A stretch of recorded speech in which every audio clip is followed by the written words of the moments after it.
believe that, just before I say this, I believe the applicant has presented a project and worked with us to develop a proposal that fits within the guidelines, fits within the allowable square footages and usage heights.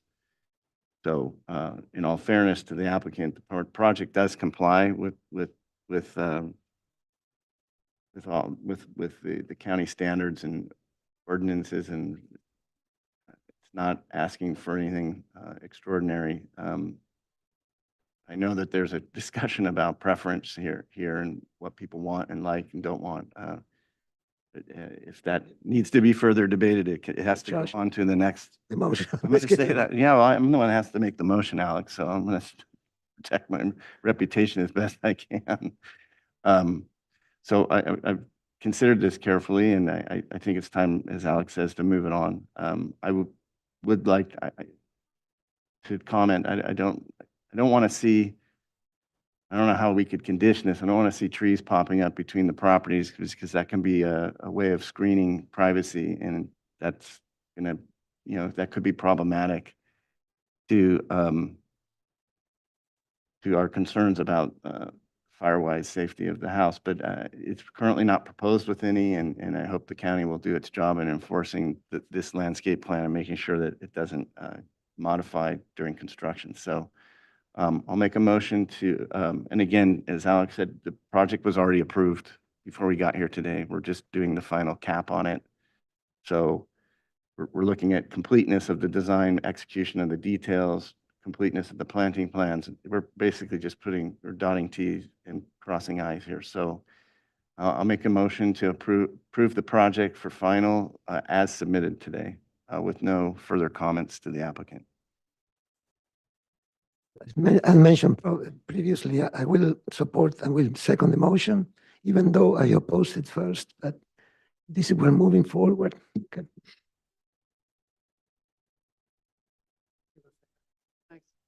Aye. Motion carries 4-0. Okay, we'll move on to the next item. Okay, this is the residence B at 1181 Edgemont Drive, excuse me. This project had more better comments than the previous one. Project is well suited for eclectic Mission Canyon aesthetics, fits well into the hillside, mass bulk and scale acceptable. Planners to provide memo clarifying fire department review and approval. I imagine that this has been done, I assumed. Yeah. Provide more, same comment as before, more overhangs and deeper recessed windows to break up glazing and add shadows. Study ways to improve north elevation, articulate walls away from property by staggering. The same comment as the previous one. Study ways to break up the linear hedge, integrate 36-inch box oaks for screening on the southwest corner of the structure.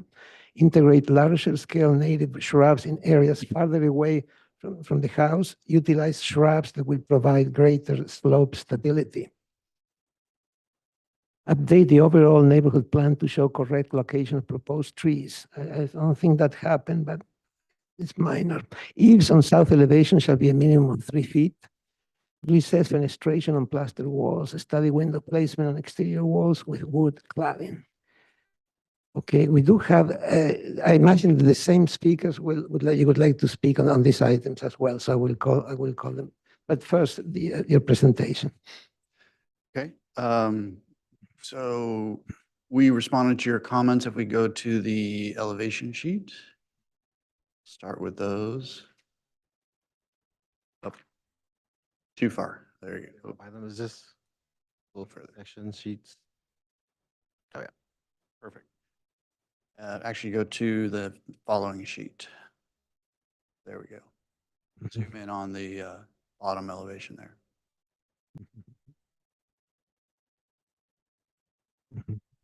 So we were able to extend that eave as well. So that's that eave is kind of maxed out. It now just dies into the wood on the left side there. by a couple of inches, so it engages that. We didn't want it to extend out past that and have it fly by and have a different detail there. So we've got additional shadow line there for that. Again, the windows and door details are recessed. We've got the materials board for this as well that we can review. But let's do the landscape plan next.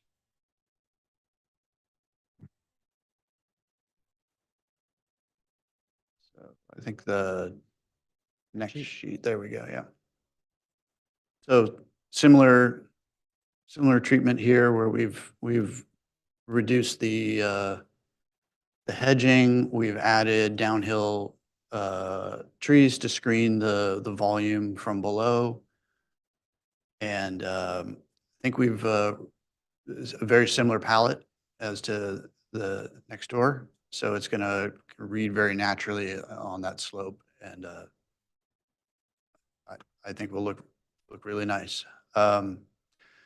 We did add a tree up top there at the driveway, which is a larger oak that'll really help to soften the appearance of this building from the street, although it's pretty far removed from the street elevation wise. There's a pretty healthy drop at the driveway.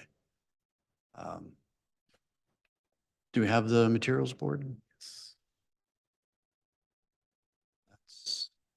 That's the other. Yeah.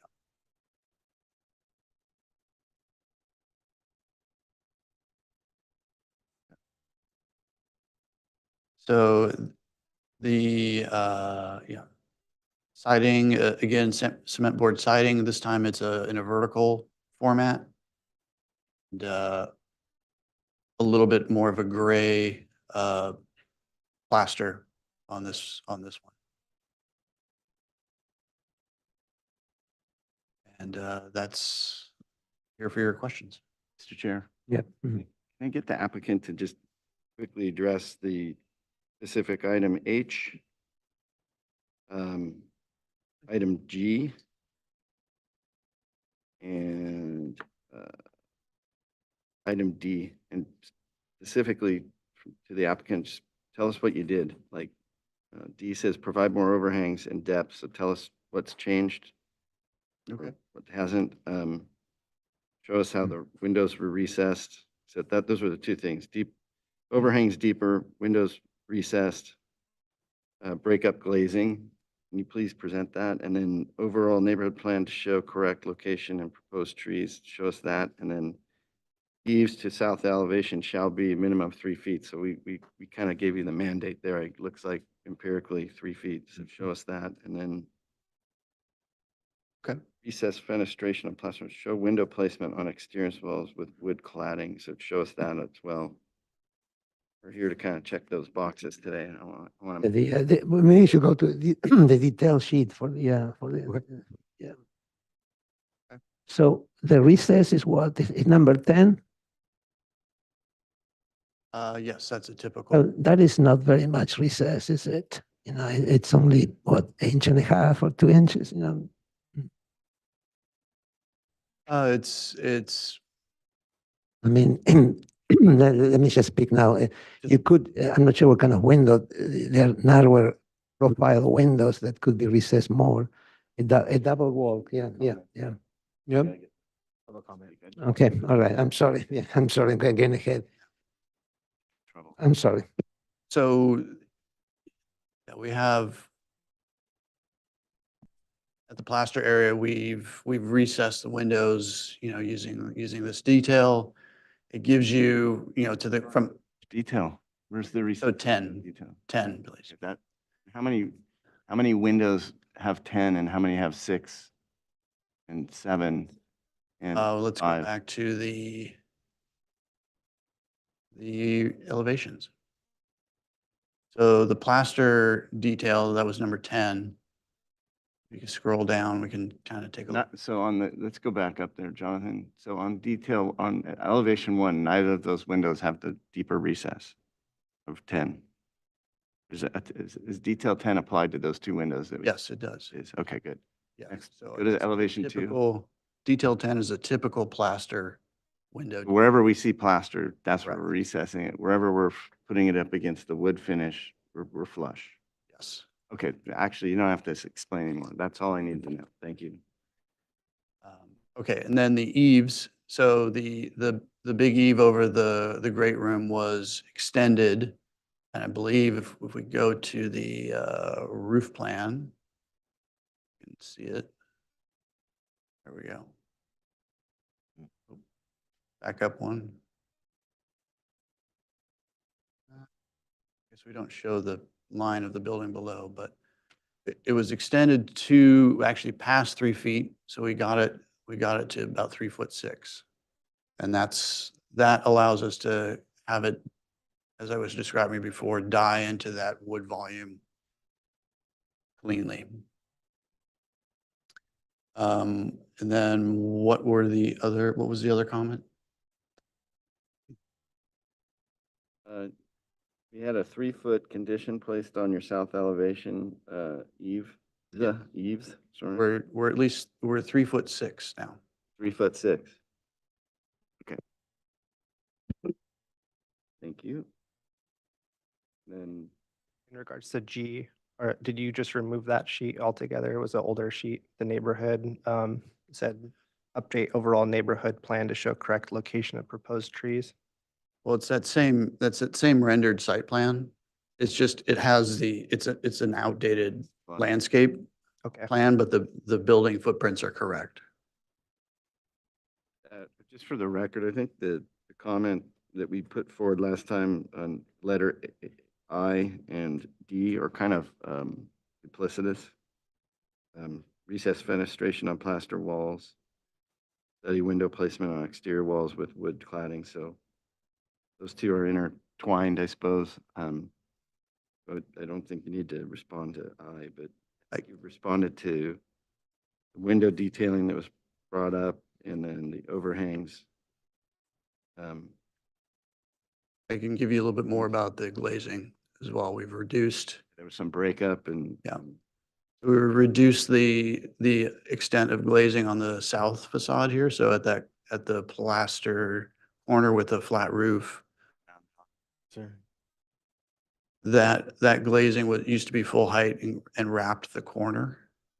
So we've reduced that. So it steps up to be more of a window at the corner. And then if you go up slightly, you can see that we've reduced that glazing. What was the intent behind reducing it? Just to. Well, there were concerns from the neighbors about light pollution because this corner is what faces the adjacent property.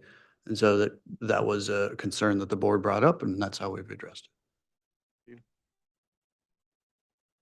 I don't have any further questions, Mr. Chair. I think he's clarified. So.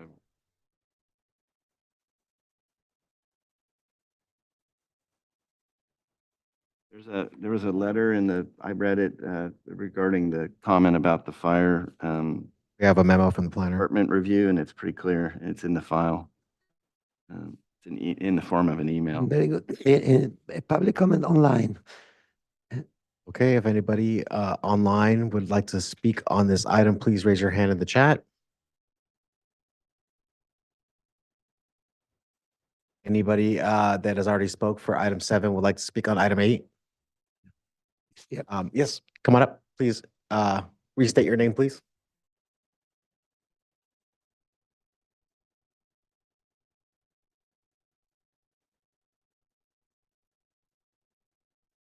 Oh,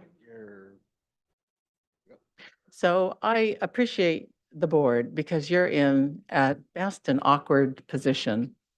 And it's just almost untenable for you to approve or not approve because on one hand, you have the applicant who could make your lives uncomfortable. And on the other hand, you have all of us in the neighborhood who so oppose this project. May I request that you put the slide up that has the two houses side by side? Because I agree with Kevin Snow, this is not one, this is, you can't look at one project. They are a project together. And so, can Um, you get it up there? Oh, yeah. What's the other one?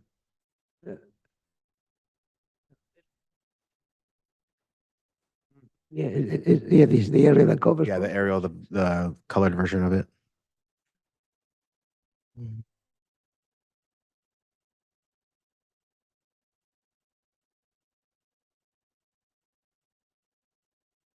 It's like the second or third sheet.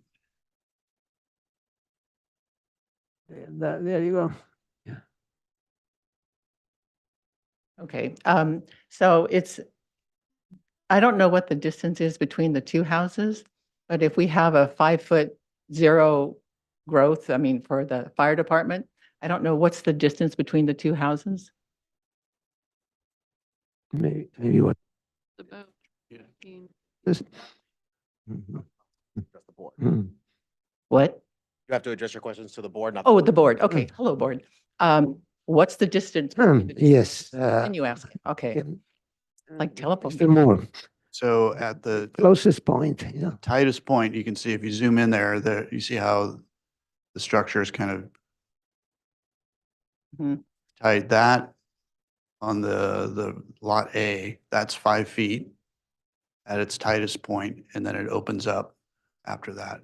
Lot B is, no, I'm sorry, not 5 feet, 6. Let's go to the site plan. I think for clarification, what's the distance between the two structures at their nearest? Thank you. That's the number we're looking. Let's go to the site. Not to the lot line, sorry. It's clearly more than 5 feet. Yes. Okay, And it's so, probably what? Next one. Sheet, please. So There we go. Zoom in on that corner there. Right there, Jonathan. See where the dimension is on the bottom right corner of the top Yeah. house? The house. Zoom in a little bit more. I can't. The house. Corner of the roof, dude. Right there. Next, go over to the right and up. There it is. Corner, man. Just put your mouse on the corner. Now scroll up this page. Scroll up the page so we can see the other house below it. There you go. We have an 8-foot. That dash line between those two corners on the bottom right of the house, ma'am. 8 feet, right? As measured from there to the side of the house that's being proposed, that's not dimension there, but what is that dimension, Kevin? Give us within 3 inches. So the setback is 8 feet. The eave is allowed to project a maximum of No, 3 just feet. tell us So what the it's distance 5. is between the two. That's what's being asked. I know. So we that- have 9 feet on the lot below, and then we have 5 feet. Yep. So I'm doing the math for you. So it's 9 feet plus 5 feet. So 14 feet 14 feet apart, not 5. at the tightest point. okay, thank you. Thank you. I have to thank you and then you thank him, right? Just want to play by the rules. We got to make so- sure everybody knows that we can't argue over. What the different heck, things. yeah. We gotta go. So that's totally fine. I'm on board with that. Can we go back, Jonathan, please, to where the two houses are together? Thank you. And can you blow it up a little bit? And board, may I go play Vanna White up here for just a moment?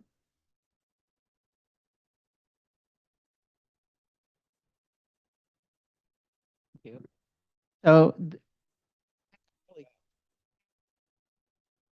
when you get close, it gets really weird.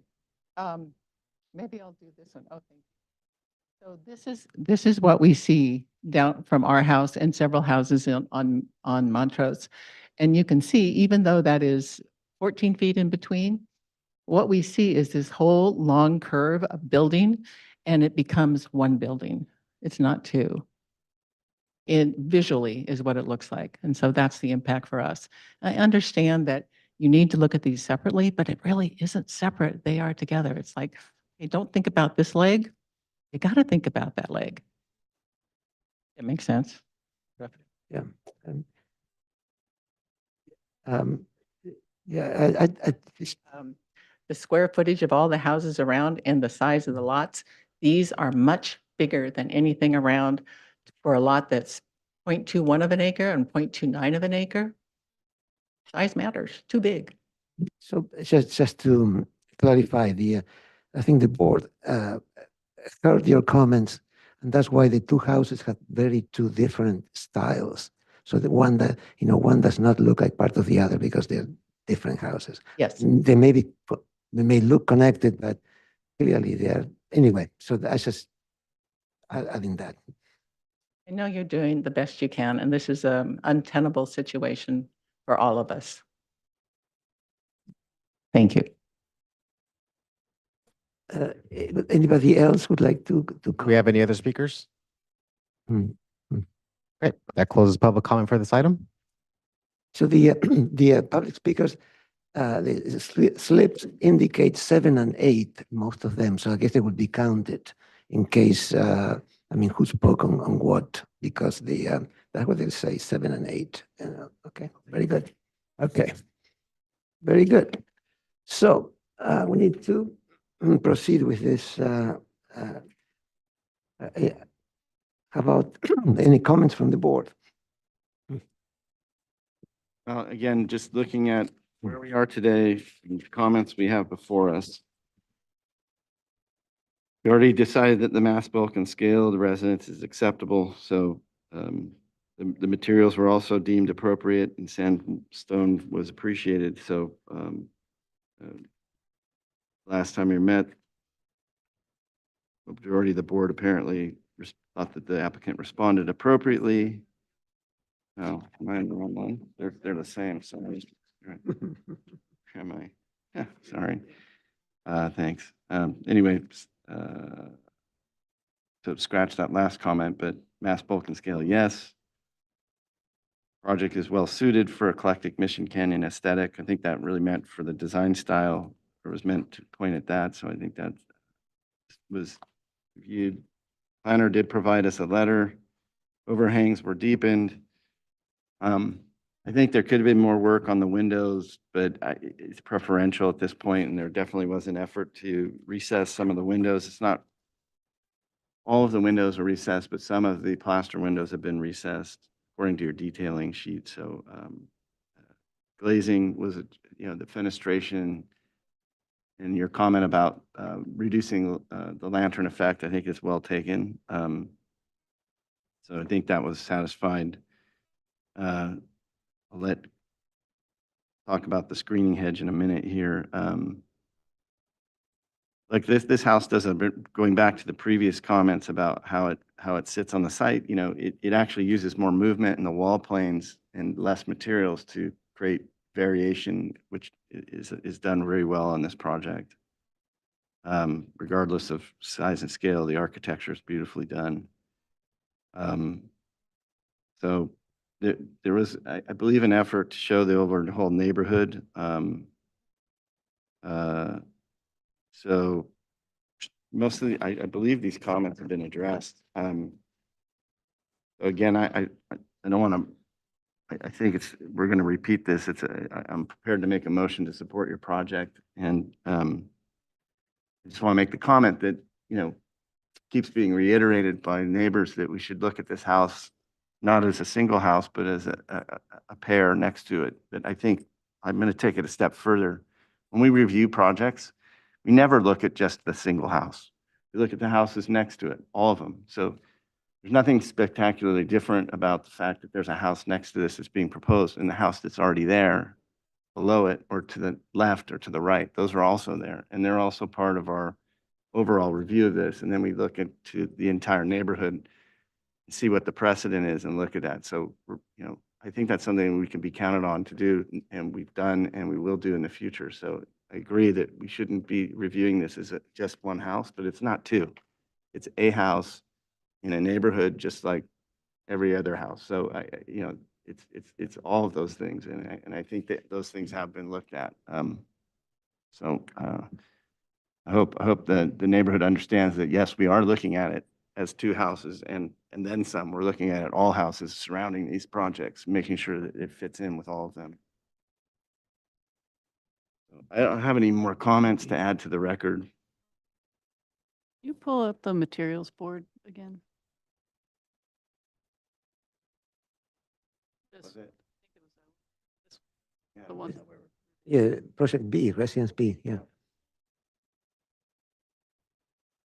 My only comment was just looking at the materials versus the rendering on the cover and there being like more warmth in the wood with the gray plaster. I'm just, that's the only thing I'm, We may not have the appropriate color being rendered on the screen right now because it is, here. yeah. And versus, is. because if you go to the, if you go to the, because you'll have to go to the other,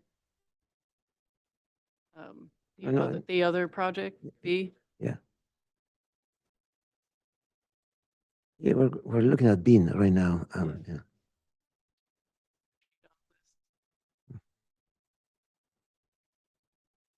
Just zoom in there. Just like kind of echo a lot of Josh's comments, but I think just to add would be that the materials do kind of follow this, what's presented here. So it's possible like that image of the wood doesn't, so, and I think too, having it relate more to what's shown here to then sort of ground it and kind of settle it within the landscape. So that would be my. So, no, I'm sorry, what's the comment? Do you want to change the Is- rendering or change the material? No, that the materials kind of follow what we're seeing here in this rendering. The vertical. Which they have the vertical, it's just the color of the wood is different. It's, I think that's just how it's showing on the screen, that them, on the materials board, the Materials material board. itself is actually much lighter than how it's showing on the screen. Because that's just my. Yeah, I have a comment on the windows. You know, like I was speaking out of turn before. If you go to the detail sheet, okay, yeah, it's gotta be.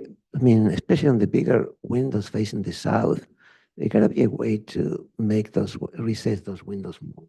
I mean, I know there are some windows that are only 3 inches in the frame itself, and you can move it back on a 2x3 instead of a 2x4.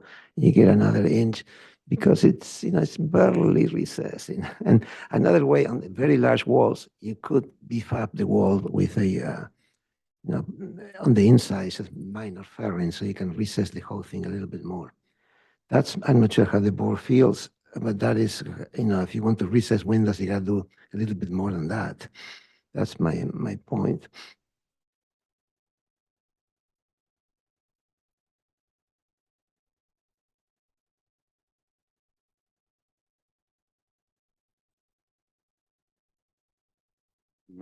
Yeah, I'll keep it pretty simple and just in regarding comment F, it looks like you guys have integrated those 36-inch box oak trees on the southwest and south corner, or sorry, south slope area. And also integrated larger shrubs.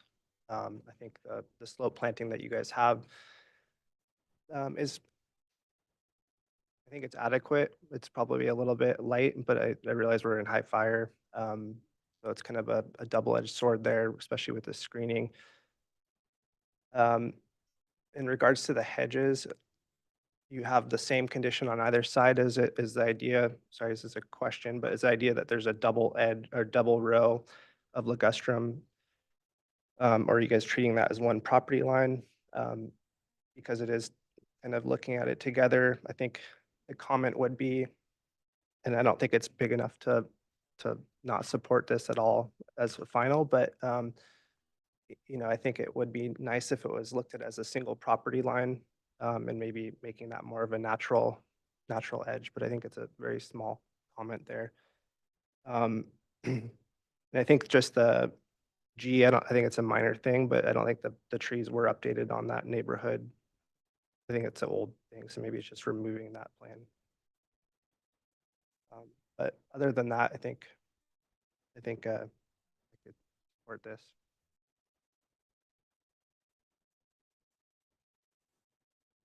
Right, any other comments? I was just gonna say, I do appreciate how it steps back on that, on the south it steps back up into the hill. And I think that kind of variation in the facade and that articulation, I think, was done well. So. Yeah, clearly, the applicant has worked hard on this. The neighbors have worked hard too. This board has struggled with both. Anyway, so here we are. Mr. Bloomer, I think you had a motion.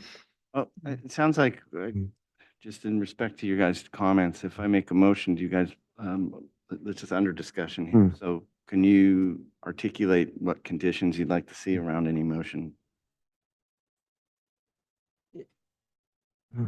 Heard something from, when you start with you asked for something that you thought wasn't there. Give me a list. I think the comment would be. Form of a condition of approval. I think I would be willing to grant final approval with the condition that the tree between the properties is removed from that plan. The older neighborhood compatible. I think that was one of the comments. I think there was some concern with the neighbors that there was a tree between the two residences. There isn't. It's clear there isn't. I don't think I want to make a condition.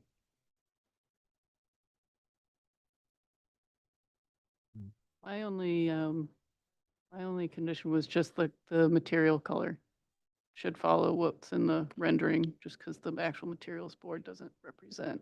That'd be, how would we just make a comment, like what color? Darker, lighter? Warmer. Warmer, right? It's a red, more reddish. It has a, yeah. But these are, We're gonna have to have a color. Do we have a color fan deck somewhere? but we can provide it on to the chair on consent, on online and.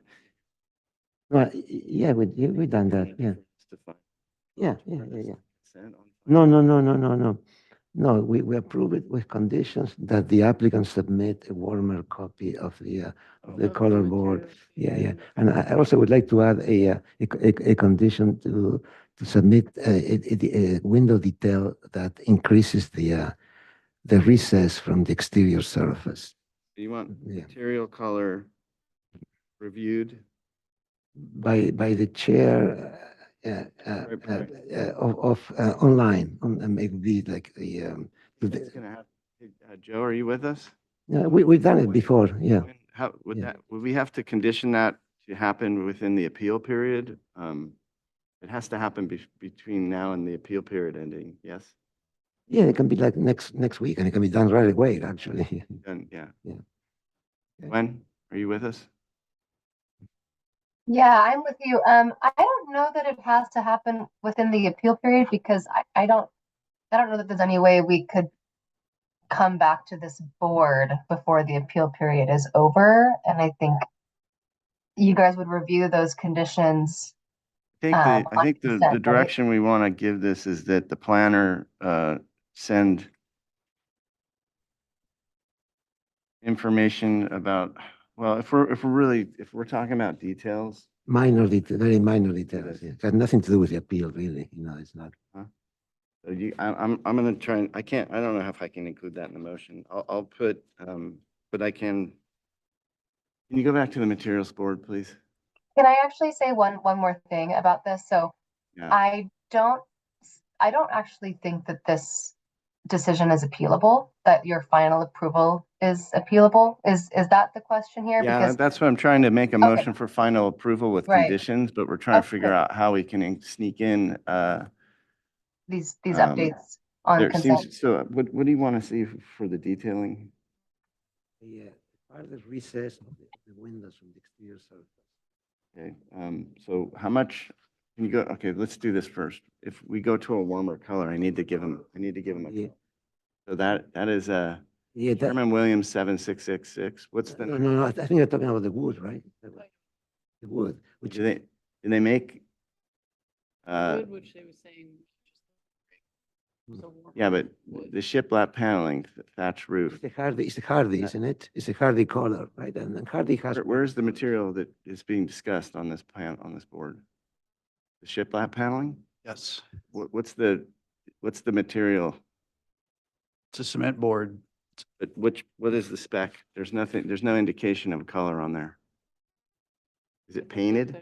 It's thatched roof. Thatch roof is the color? It's the color. Okay, do they have, Yes, they have lighter versions. you have a warmer version of that? What would that be called? I'm gonna look that up. Have a look, take a minute. And then while we're doing that, you go to the detail sheet, please. I'm gonna put inches on this, man. I don't. Add one more inch on the detail 10.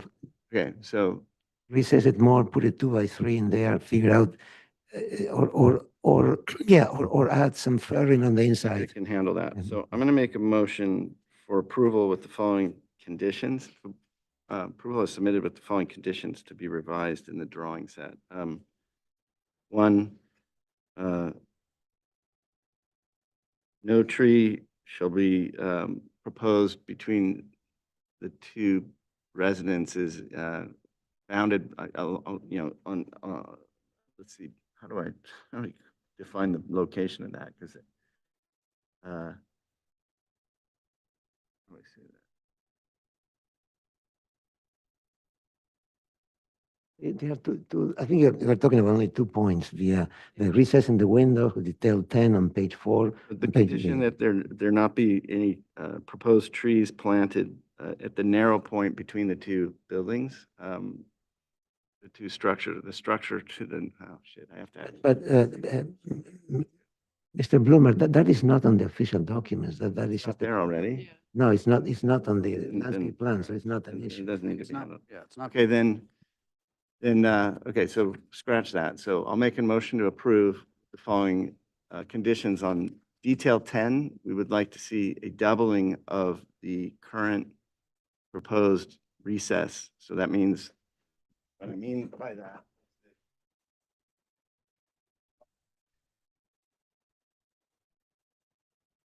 It's about 1 inch, so it would be like, more, 2 inches. Recess is from the edge of plaster to the face of the window frame. We want it doubled from its current dimension. And then the second condition I would place on, so when did you get that clearly? Detail 10. So I have to submit window detail that increases the recess from the edge of plaster of face of window frame. Yeah, by a factor of 2. Thank you. Okay, great. And then we have a warmer color for the hardy siding that we'd like to propose. I believe that that's the comment, to make it warmer. I'm working on it. Everybody. That's what I'm trying to. That's So-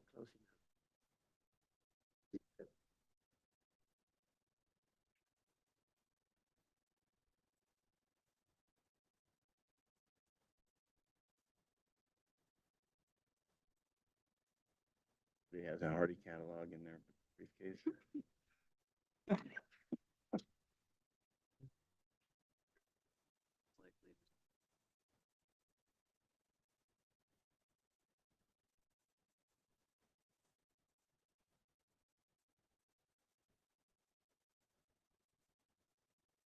While we are waiting for that clarification, I want to clarify for everybody who's on, including the public commenters, that final approval by a design review board can only be appealable if there were significant changes made after preliminary approval.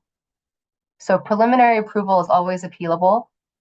Final approval is only appealable if there were significant changes that were made since preliminary approval was given. Thank you for the clarification. I don't think we have made any significant changes. We have not really, yeah. I agree with that. Yeah, so these decisions that are being made today, I don't think are appealable. Great, thank you for the clarification.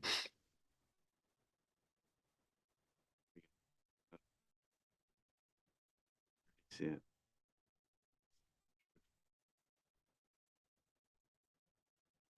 Well, there's one on here. Which one do you like?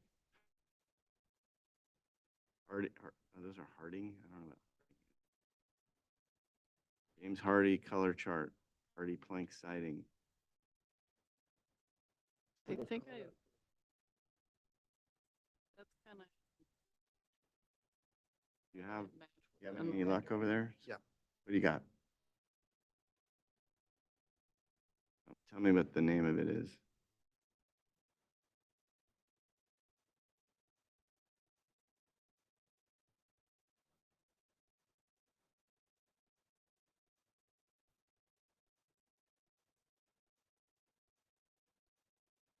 All right for your project.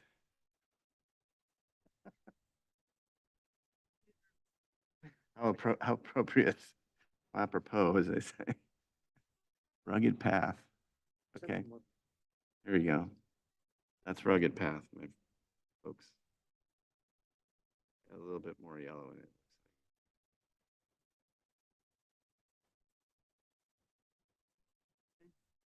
That look reasonable to you?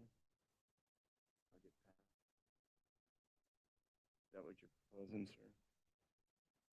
Suggest as a warmer tone? Okay. So I'll make a motion to approve the project today for final approval with the condition that the composite wood siding, simulated wood siding, be changed from its current specification color, thatched roof, to rugged path color that is indicated on the James Hardy website.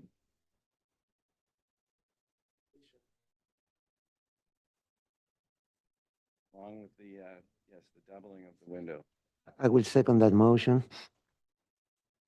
Any other comments on the motion? No. All those in favor say aye. Aye, motion carries. Thank you. Perfect. As the last item on our agenda, and we will adjourn at 11:56. Thank you so much.